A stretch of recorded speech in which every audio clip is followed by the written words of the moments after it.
and advanced pumping system earned the Titanic a reputation for being unsinkable in the public eye. Today, we know this was nothing more than a gigantic fallacy. In the late evening hours of April 14, 1912, the whole pride of the White Star Line collided with an iceberg and sank a few hours later in the freezing cold waters of the Atlantic.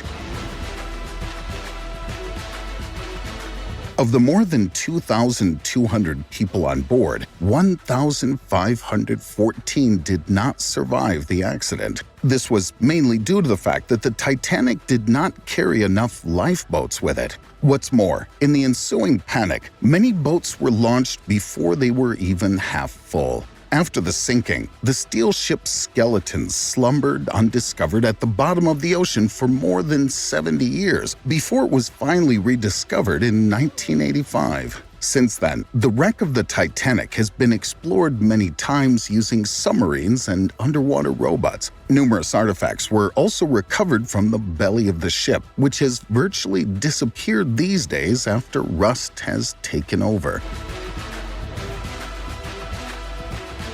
Before we get started, be sure to hit that like button and ring the notification bell for more videos. Today, we'd like to take a closer look with you at 10 unique Titanic finds whose backgrounds are moving, sad, or even terrifying.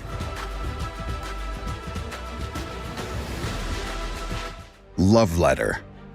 When Titanic cabin attendant Richard Getz was having a quiet moment, he decided to write a letter to the person he was missing the most, his wife. Tragically, however, Richard's wife was never to receive his written declarations of love. In addition to his tender feelings, the man also wrote a few other lines on paper. What not many people know, a few days before the collision with the iceberg, the Titanic escaped a collision by a hair's breadth. When the luxury liner left on April 10, 1912, it almost collided with the New York. The powerful pull of the ship's propellers had torn the ropes of the iron liner, bringing the stern of the New York dangerously close to the Titanic. A last-minute collision was averted by the thoughtful intervention of Captain Smith and the use of the tugboat Vulcan to pull the New York away. In his letter, Richard also told his wife about this incident. Many people saw an ominous omen in the near miss.